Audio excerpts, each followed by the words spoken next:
All right, let's talk about something that's been really fucking me off recently. Something I keep seeing all over social media is people complaining about their coaches, their trainers, their mentors, their bosses, basically whoever's in their life trying to push them forward. Oh, they're too harsh. Oh, they're mean.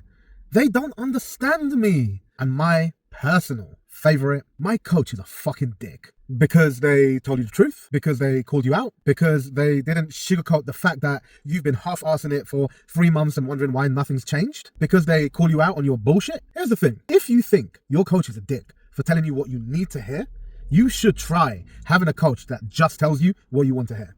Go on, please give it a go. Hire someone who nods along to all your excuses, who pats you on the back every time you show up to the gym, even when you've skipped the last 4 sessions, who tells you it's okay when you eat like shit all weekend because, hey, you deserve it. Please hire that coach. See how far that gets you. Don't worry, I'll wait, because I'll be the one that picks up the bullshit. The coaches that are good at what they do, the people in your life who is invested in you, pushing you forward towards your goal, who actually gives a rat's ass about your goals, possibly more than you sometimes. Those people will be there to pick up the bullshit pieces. But I have something that I call, I told you so right. And I'll tell you, I told you so. Because a coach who tells you what you want to hear isn't actually coaching you. They're babysitting you. They're taking your money and making you feel good about staying exactly where you are. And sure, it feels nice in the moment. It's comfortable. It's validated. But after 6 months or after a year, you're in the exact same place you started. Sometimes even worse. Still making the same damn excuses. Still wondering why everyone else seems to be making progress, except for you. And you know what the real kicker is? You'll blame the coach. They didn't push me hard enough. They let me get away with too much. They should have called me out. I'm sorry. They did exactly what you paid them to do. They told you what you wanted to hear, and it got you nowhere. Now, let's talk about the coach who tells you what you need to hear. I'm one of those motherfuckers. The one who calls you out when you're slacking. The one who doesn't accept your bullshit excuses. The one who looks you dead in the eye and says, you can do better. And we both fucking know it. That coach, yeah, they're gonna seem like a dickhead sometimes because the truth hurts. It's uncomfortable. It's confronting. It forces you to look at yourself honestly and admit that, maybe, just maybe, you've been the problem all along. Or your mindset has been the problem all along.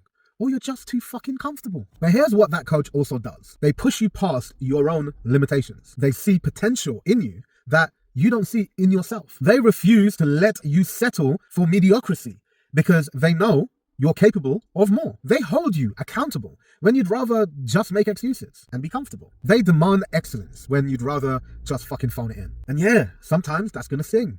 Sometimes you're gonna leave a session feeling frustrated, maybe even pissed off. But you know what else you're gonna feel? Fucking progress. Actual, tangible, measurable progress. Because discomfort is where growth happens. Not in the cozy little bubble where everyone tells you you're doing great just for showing up. That's not how life works. Here's the uncomfortable truth. The coaches who care about you the most are the ones who may seem the harshest. Because they're not here to be your best mate.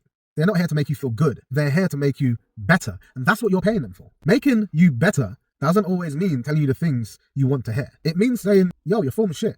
And if you keep lifting like this, you're going to injure yourself. That there comes from a place of love, from a place of wanting you to get where you want to be, wanting you to be better. It means saying, listen, you're not tracking your food properly. And this is why you're not seeing results. It means saying you've missed 3 sessions this month.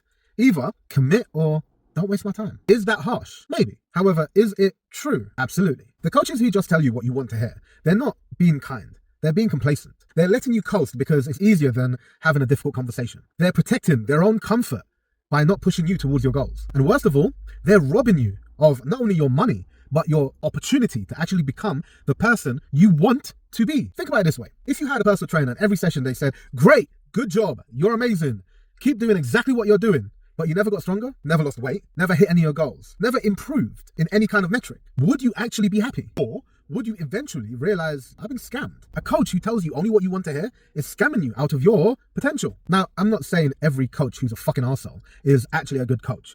In actual fact, even though I believe myself to be one of these good coaches because I do tell people what they need to hear, not what they want to, there's still a way to do it. It doesn't mean that I'm dickish about it, yeah?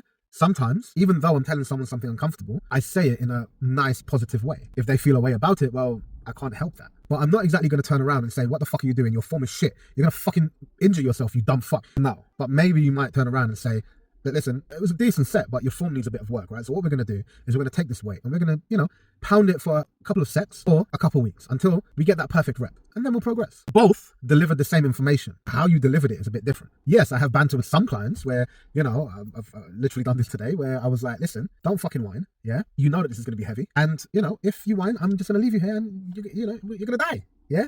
Because I have a saying of do or die, yeah? Now, to someone who doesn't know me and that client's dynamic might be like, right, okay, fucking hell, you're a bit rude. But that fits our dynamic, yeah? And, we were laughing and giggling about it and whatever. But she understands that I mean 90% of that, the whole do or die thing, I'm going to leave you here to die. That's something different, But me saying, don't whine, she knows that. That's my cue, telling her, look, get serious, yeah? Remember, there's a difference between being tough because you care about someone's goals, someone's hopes and aspirations, and then there's being a dick because you're a dick. A good coach, which again I try to be, pushes you with respect. They challenge you with empathy. They demand more from you because they believe in you, not because they're on some power trip. If I put weight on a machine, on a bar, on some kind of exercise, I'm not doing it because I want to see you fail as a client. I'm doing that because I believe you can do it.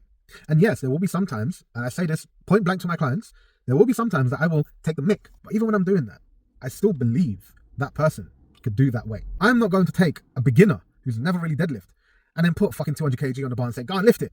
That's idiotic. Am I making sense? I want to be perfectly clear. Growth is not comfortable. Progress isn't easy. What we're doing here, it's fucking hard. Training to elicit growth is hard. Consistency and staying on a plan is hard. Dieting, especially if you have food addictions or some kind of eating disorder or whatever, that's fucking incredibly hard. Most people, when they are choosing a goal, it's normally a goal that fights against what their body naturally wants to do. So having someone in your corner supporting you is always going to be a good thing. You need someone who will support you to do the right thing, not someone who, if you have food addictions and, take me for example, yeah, I have a weakness for Reese's peanut butter cups. So anything with Reese's peanut butter, yeah, because one of my clients very nicely gave me a bar of chocolate today that had Reese's peanut butter in the middle. Like my mind is fucking blown right now, yeah? But I'm getting hyped up. But that's kind of a weakness for me, right? If I didn't have the mindset I have right now and I, kind of got that chocolate and I was going to have it almost every day, I couldn't stop. I would need someone to say, bro, what the fuck are you doing? Yeah, stop. You shouldn't be doing this. In fact, I have a better story actually. When I was dieting, I mentioned before I did like a 3-month GNC body transformation competition way back when.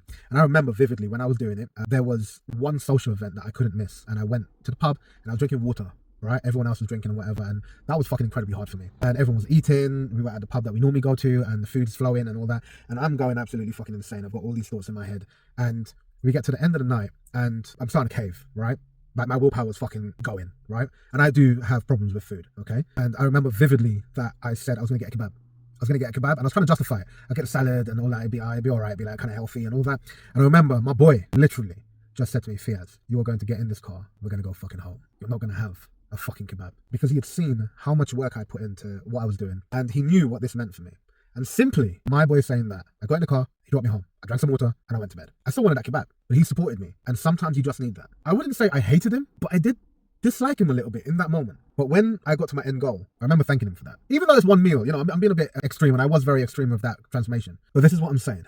You don't need someone to be your friend. Like, you don't need a yes man or yes woman, yeah? You need someone who's going to keep you on that path. This is not fucking easy. Becoming the best version of yourself requires you to sometimes confront the worst parts of yourself. No one wants to admit or say that, they emotionally eat, or they have a food addiction, or they have a food eating disorder. No one wants to label it or say anything like that. But if you do, come to terms with it, let's work with it. But if your coach, someone you're paying to get you a certain place, which the support system is part of your coach's biggest job, in their job description, if your coach isn't willing to have these hard conversations with you, they're not actually helping you in any way, really and truly. They're just collecting a fucking paycheck, and you're paying them to be your friend and just be there and talking about how you like your fucking tea in the morning. So next time your coach tells you something you don't really want to hear, before you get defensive, before you complain, before you label them as a dickhead, stop and ask yourself, is this true? Not, does this feel good? Because if it's true, then maybe, just maybe, they're not being a dick. Maybe they're invested in you and getting you where you want to be. Maybe that's the exact kind of coach you need. The kind who cares